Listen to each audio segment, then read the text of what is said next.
I'm Jennifer Hayes, a 35-year-old interior designer who carved out my own life in Tulsa, Oklahoma. One Tuesday evening, my phone lit up with a message from my mother that froze me in place. Don't call or come by. We're finished. My chest tightened, but no tears came. I simply wrote back 2 words. Got it. And just like that, years of sacrifice vanished. All the times I paid Mom's hospital bills, rescued my brother from debt, and kept their struggling restaurant running, erased with one message. I'd always been the outsider, the daughter who chose creativity instead of the family business, the one they quietly dismissed. That text drew a clear boundary. I refused to chase after them again. By midnight, my screen filled with missed calls, overflowing messages, and anxious voicemails. Mom's name popped up repeatedly, then my brother's, even my father's. Panic had set in. They finally realized the support system they'd relied on had stepped away. What came next shattered everything I believed about my family. Stay with me. You won't believe how this story unfolds. And if you've ever been shut out by your own family, please tap like, share your experience in the comments, and subscribe so you don't miss what happens next. Growing up in Tulsa, our family looked like a picture of the American dream. My dad was a hometown success story, turning a single diner into a small empire of restaurants. Mom had once worked in banking, but gave it up to support him. She kept the household running and softened his temper when business stress got the best of him. My younger brother Brandon, 4 years my junior, was the pride of the family, the one destined to inherit everything our parents had built. I, on the other hand, was Jennifer Hayes, the misfit whose mind wandered toward colors, textures, and light instead of ledgers and recipes. From an early age, my father made his expectations crystal clear. "The restaurants are our future," he'd announced during dinner, his tone leaving no room for argument. "You'll learn the business, Jennifer." But the thought of kitchens and spreadsheets never stirred anything in me. What I wanted was to create spaces that breathed life into people's days. Homes that felt warm, inspiring, and full of heart.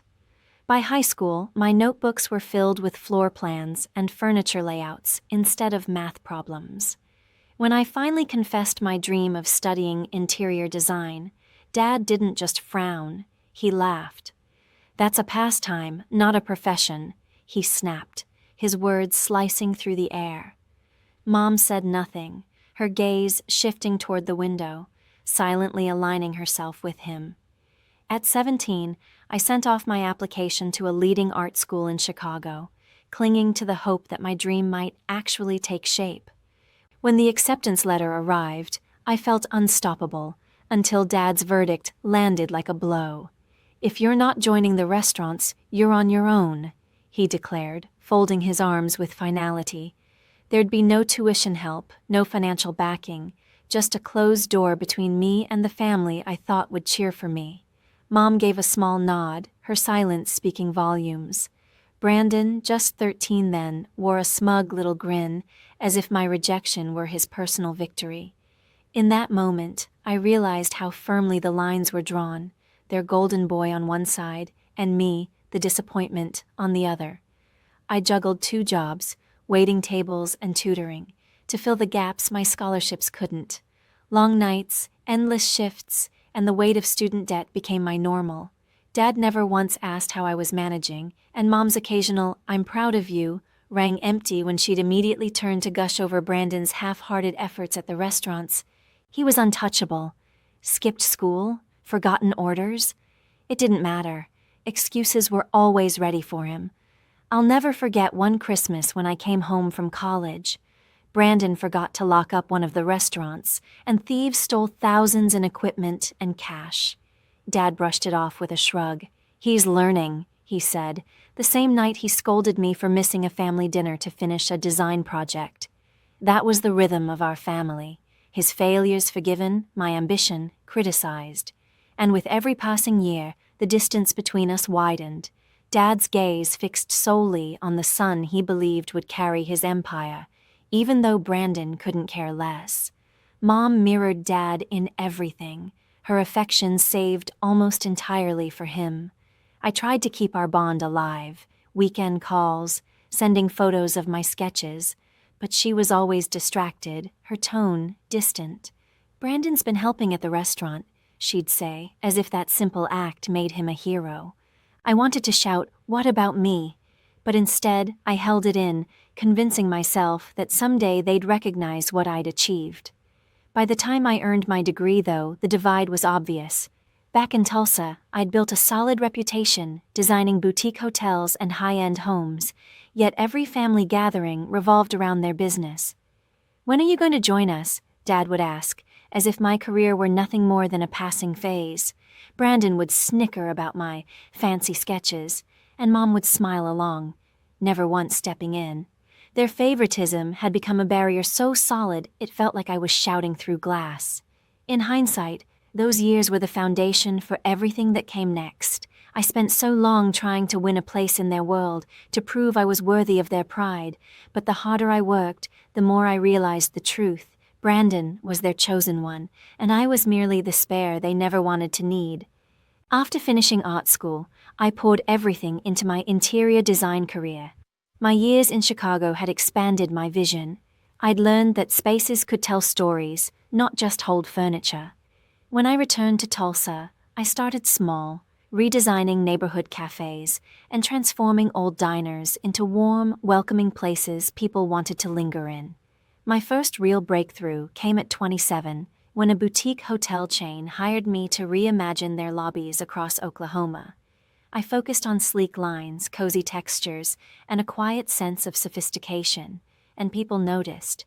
Before long, high-end restaurants and homeowners were reaching out, and my name, Jennifer Hayes, began showing up in local design magazines and blogs. By 30, I was landing six-figure contracts and earning a reputation as Tulsa's designer for refined, modern interiors. But while my career flourished, life at home told a different story. About 5 years ago, Mom's health took a serious turn. Doctors were blunt. Her treatment would be long, difficult, and unbelievably expensive. Dad's restaurant business was already struggling under rising costs, and their insurance barely covered a fraction of what she needed. I didn't think twice. I transferred the money to cover her hospital bills, specialists, and medications.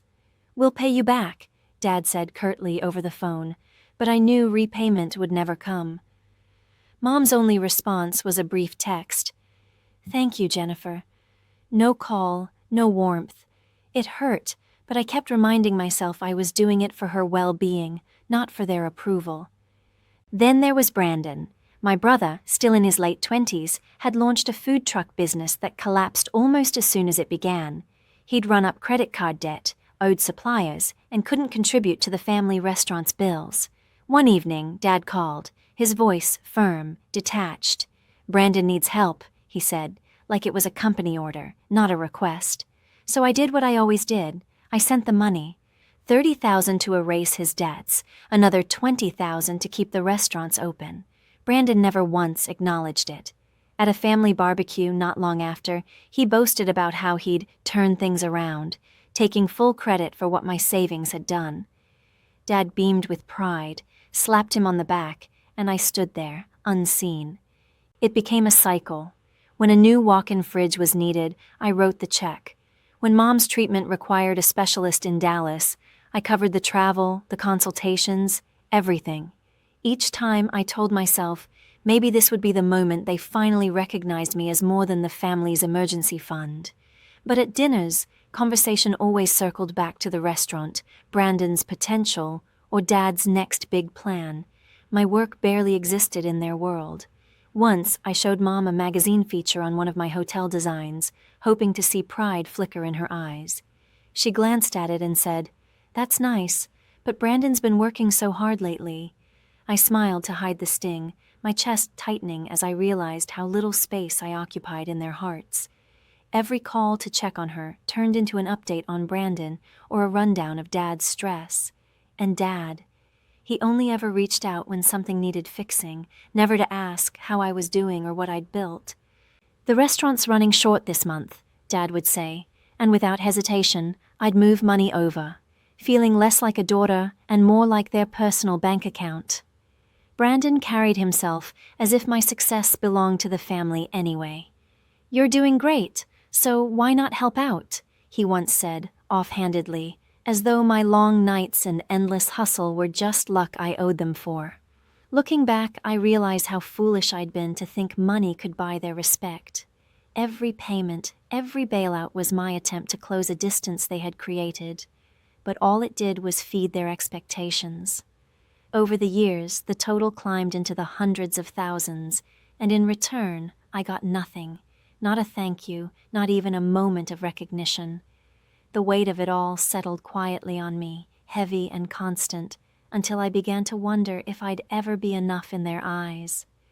5 years into my career, I finally took a leap. My design firm was thriving, and I had a vision to launch a sustainable design company specializing in eco-friendly materials for hotels and restaurants. It wasn't a whim. I had the data, the market research, and a detailed plan showing how green design was the next big wave in Tulsa's hospitality industry. For once, I thought maybe they'd take me seriously, see me as a professional, not a side act. I spent weeks building a full presentation, budgets, growth projections, long-term revenue models. Then I invited my family to meet at our home, ready to pitch them like any serious investor. Standing in that familiar dining room, laptop open and slides prepared, I truly believed this could be the moment everything changed. Dad took his usual seat at the head of the table, arms folded, his expression impossible to read. Mom moved around him, pouring coffee, but avoiding eye contact, as if her silence could shield her from choosing sides. Brandon lounged back, half listening, eyes glued to his phone, already dismissive before I'd begun. His wife, Tara Hayes, sat beside him, polite, quiet, offering me a faint, sympathetic smile. I drew a slow breath and started my presentation, outlining how sustainable materials could lower long-term expenses and attract a new wave of eco-conscious travelers. "This could really put Tulsa on the map," I said, trying to sound confident. "I'm asking for a $200,000 investment. I'll repay it with interest." I didn't even get to the next slide before Dad cut in. "A pipe dream," he said sharply, leaning forward. "You think hotels care about recycled wood? They want cheap, not some fancy experiment." His dismissal stung, but I kept going, pointing to my research, charts, and client surveys. Brandon gave a low laugh without lifting his eyes from his phone. "Sounds like a waste of money," he muttered, the corner of his mouth curling into a smirk. "Why don't you just stick to decorating houses?" Dad said, his tone dripping with condescension. Heat rose up my neck as I clenched my fists beneath the table, trying not to show how much it hurt. Months of research, late nights and planning, dismissed without a second thought. Mom busied herself with the napkins, her familiar escape whenever tension filled the room. I turned toward her, desperate for something. A kind word, a hint of belief. "Mom, you've seen what I can do. You know this could work." She hesitated, eyes down. "It just sounds risky, Jennifer. The restaurants are what we understand."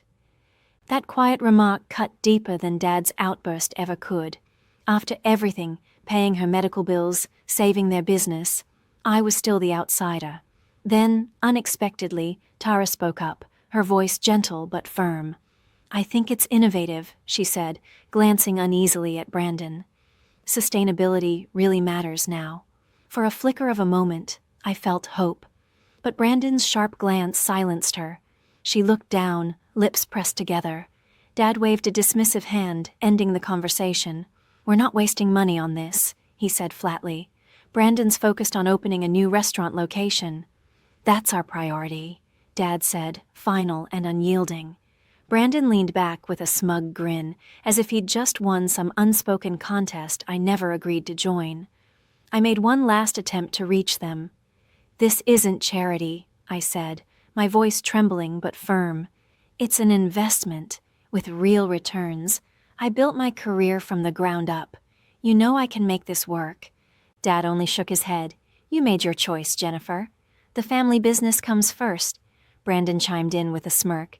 Maybe if you spent time at the restaurants, we'd actually take you seriously." I could have screamed. After years of paying their bills, covering their debts, and keeping them afloat, they still saw me as a naive girl with a sketchbook. The room seemed to shrink, the air heavy with rejection. My hands trembled as I closed my laptop, the sound loud in the tense silence. As I turned to leave, Tara met my eyes, her lips forming a quiet, sympathetic, "I'm sorry."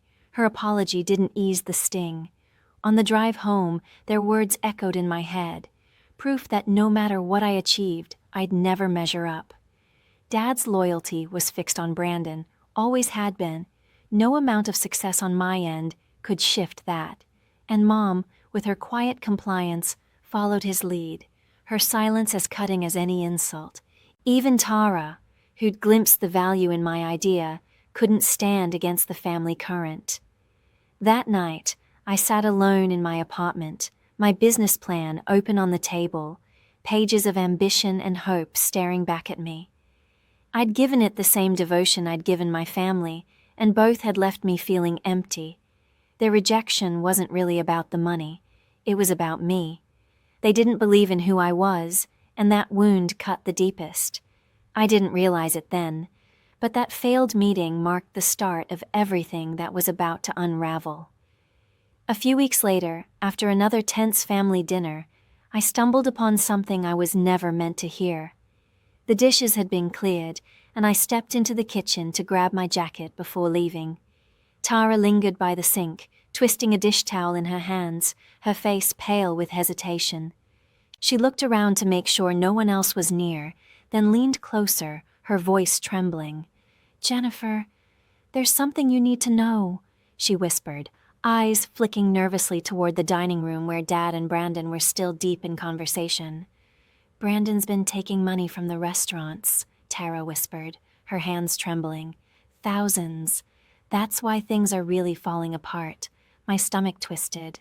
I'd known the business was struggling, but I'd blamed the economy, not betrayal. "He's been skimming for years," she went on, her voice unsteady. "I found receipts, separate accounts. He's lying to your parents." I stood there, numb, my mind struggling to catch up with her words. Tara looked like she'd just committed treason, her eyes darting toward the doorway in fear. Before I could respond, Dad's voice boomed from the dining room.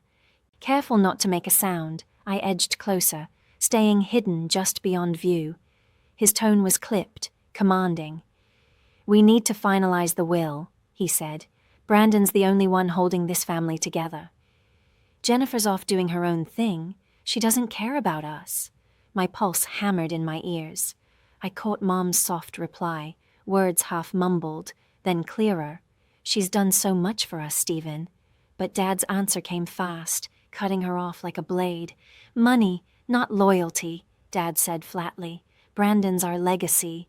The restaurants will go to him." It felt as if the air vanished from the room. In a single sentence, he'd erased me, wiped away every sacrifice, every late-night transfer, every time I'd stepped in to save them. I slipped quietly out the back door, my mind spinning so fast it barely kept up with my footsteps. Driving home, the pieces started falling into place. Tara's trembling confession, the missing funds, Dad's unwavering devotion. All those years I'd paid Mom's hospital bills, cleared Brandon's debts, and rescued the restaurants from collapse, only to be branded unfaithful. Now it made sense. The constant short months, the unpaid vendors, the pleas for more money. Brandon had been siphoning it all along, and instead of holding him accountable, they were rewarding him, handing over everything I'd fought to preserve.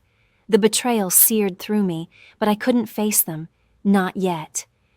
The next morning, my phone buzzed with a message from Mom. "Don't call or come over. We're done." The words hit harder than I expected, like a physical blow. My hands shook as I read them again and again. This wasn't about the will anymore. It was personal. Mom, the one I'd clung to through everything, had chosen to cut me out completely.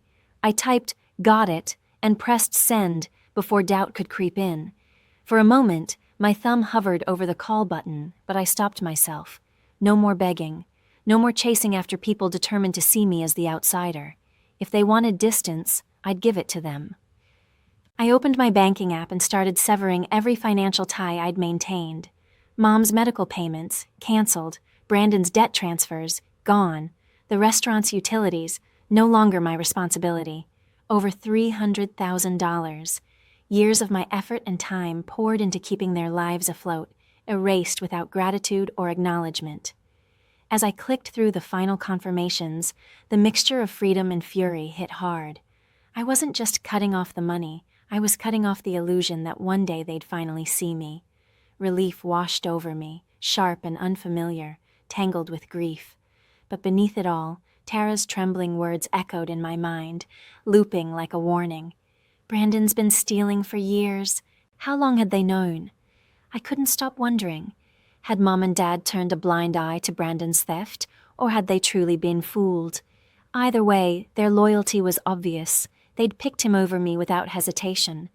I considered reaching out to Tara for answers, but decided against it. She'd already risked enough by telling me the truth, and I wasn't sure how deep her allegiance to Brandon still ran. That night, I lay in the dark, Mom's message echoing over and over in my mind. We're done. It wasn't just a text. It was a verdict. They had drawn their line, and I was on the other side of it. But I wasn't that desperate girl anymore, begging for scraps of approval.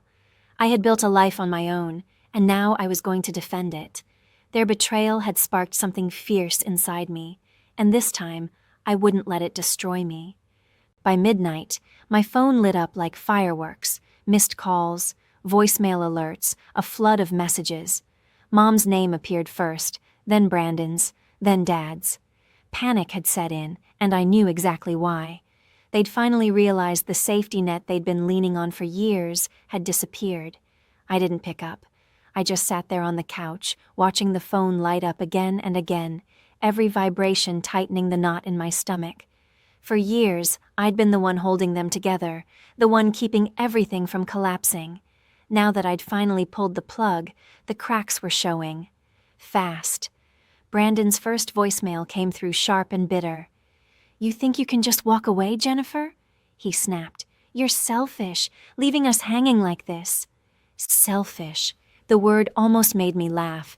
After everything I'd paid, everything I'd sacrificed, I was the selfish one? The restaurant still standing because of me, his debts wiped clean by my money. And yet he had the gall to paint himself as the victim. The next message was colder, his tone calculated. "You'll regret this," he said quietly. "We'll take legal action if we have to." I deleted the message, my hands calm even as my pulse raced. Legal action? For what? Keeping them afloat all these years? The irony was almost laughable. Then came Mom's texts, one after another, a torrent of guilt and blame. "How could you do this to me, Jennifer?" one read. "After everything I've been through, you're abandoning your own mother." Another followed. "I raised you better than this." I stared at the screen, each word a deliberate twist of the knife. She'd always known how to hit where it hurt, using those late-night conversations we once shared as emotional leverage. What used to feel like love now looked like control. I didn't respond. I couldn't. I refused to be pulled back into that cycle of guilt and obligation.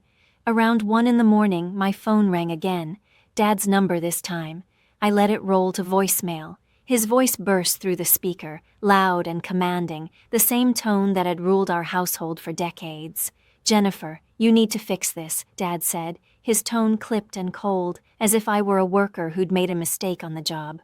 "The restaurants can't survive without your help." "You owe us that much?" "Owe them?"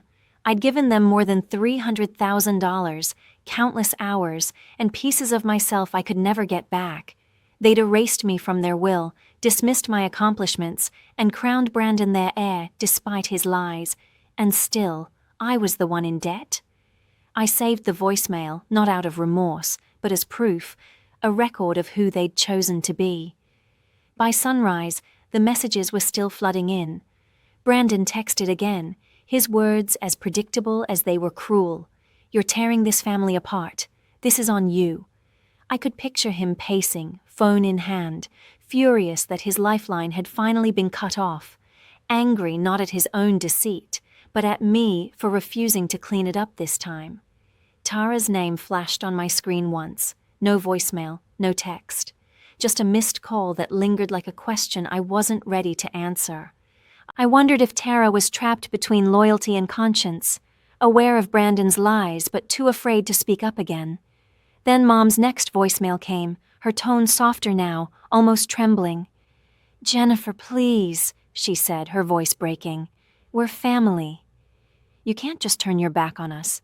For a split second, I wanted to believe her, but the memory of her earlier text, "We're done," burned too deeply. Family didn't cut you off like that, not after everything. Later that afternoon, Dad called again. Against my better judgment, I answered, hoping he might finally acknowledge what they'd done. Instead, his words came like commands. "You're putting your mother's health at risk," he said sharply. "Her treatments are expensive and the restaurants are barely staying open. You need to step up."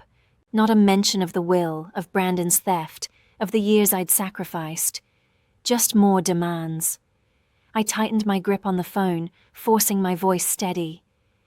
"I've stepped up for years, Dad," I said quietly. "I'm done."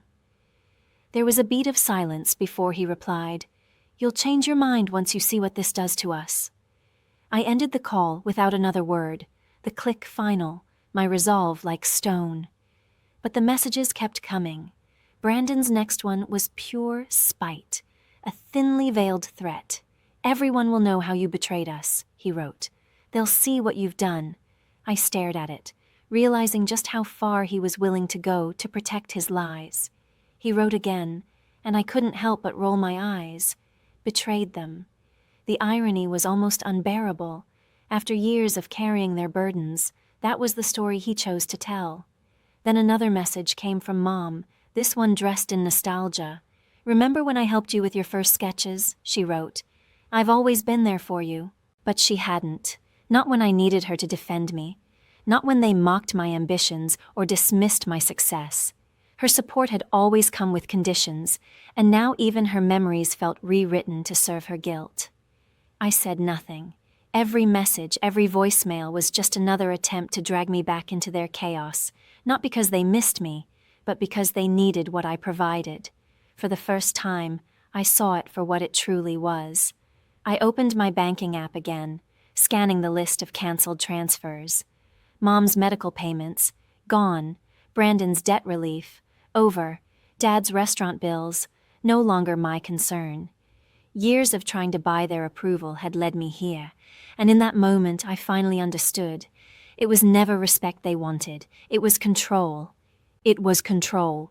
That's what it had always been. And I was finished giving it to them. By the end of the week, their panic had turned into chaos, messages swinging between anger, guilt, and threats. But I stayed firm. My decision wasn't revenge, it was self-preservation. I wasn't their lifeline anymore. I was Jennifer Hayes, and I was done being their backup plan. A week later, I agreed to meet them at a small cafe in Tulsa. One final conversation, not for reconciliation, but closure. The moment I stepped inside, the tension hit like static in the air. They were all there, Dad, Mom, and Brandon, huddled around a corner table. Tara's chair sat empty. She'd texted earlier, apologizing, saying she couldn't handle the fallout. I took my seat, shoulders straight, heart steady. Gone was the version of me that craved their approval. I looked at them, three faces that once held all my love and now only reminded me of what I'd outgrown. "I sold my sustainable design project," I began, my voice even and deliberate. "A national firm bought it for $1 million. Their eyes snapped to me, wide, stunned, but I didn't give them time to recover. "I built that from the ground up," I said evenly. "Without your money, without your backing, and in spite of every doubt you threw at me." Dad's jaw tightened, the muscle along his cheek twitching. Mom lowered her gaze to the table, and Brandon shifted in his seat, fidgeting like a child caught in a lie. I leaned in, my voice calm but firm. "I gave you everything, my time, my money, my trust, and you threw it away. You chose Brandon over me, even after he stole from you." I stopped short of mentioning Tara's name. She didn't deserve the fallout. Brandon's face flushed crimson. "You're lying," he snapped. You're just jealous. You want to drag us down because you can't stand seeing me succeed." I met his glare without blinking. "The receipts don't lie, Brandon. I know exactly what you did." Mom's hand shot to her mouth, eyes wide, but she stayed silent. Dad's response came sharp and fast, his voice cutting through the air. "You don't get to judge this family," he said, his tone full of the authority he thought still worked on me. "You walked away from the family business," Dad shot back.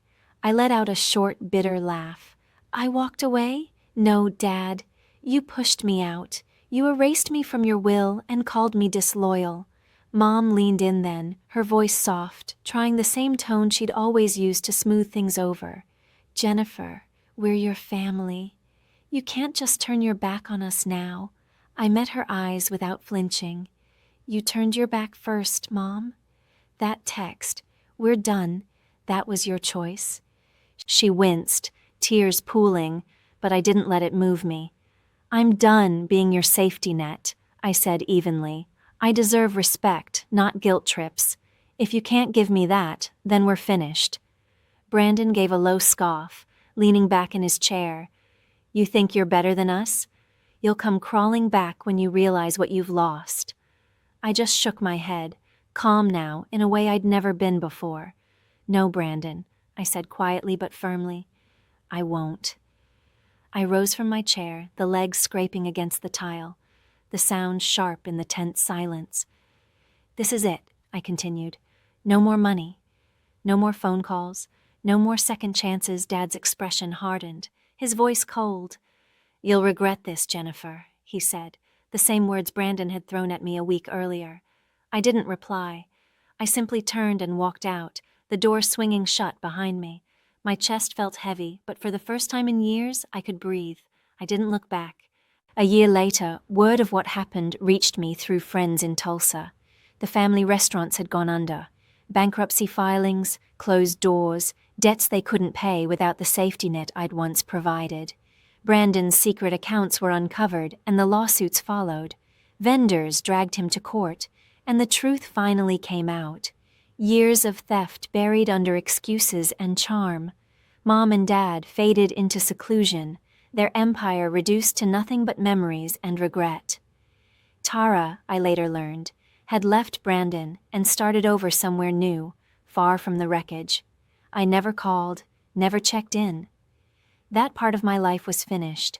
I channeled everything, the pain, the lessons, the strength, into growing my design firm, finally building something that was entirely mine. The sale of my project opened doors I'd only dreamed of before. I expanded my business, built a team, and began working with clients overseas. My life wasn't flawless, but it was mine, created on my terms, not shaped by their control. I found real peace in setting boundaries, in finally choosing myself over a family that had never truly chosen me. The ache of their betrayal never vanished completely, but it stopped steering my life. With time, I realized something essential. Respect begins within. I had spent years chasing their approval, convinced I needed to prove my worth through sacrifice and success. But no amount of money or effort could rewrite the story they'd already written about me. Walking away wasn't selfish. It was survival. It was how I learned to recognize my own value and to stop fighting for love that had conditions. If you're hearing my story, I hope you carry this with you. Family shouldn't be a lifelong test of endurance. It should be a bond that uplifts, not one that drains you, and when it stops being that, you have every right to step away. Thank you for listening, for sharing this moment with me. Telling this story hasn't been easy, but it's the truth, and it's mine. I'd love to know what you think. Have you ever had to draw the line with your own family? Share your experience in the comments. I'd love to hear how you handled it. Your stories matter, and I'm truly thankful for each of you who stayed until the end and listened.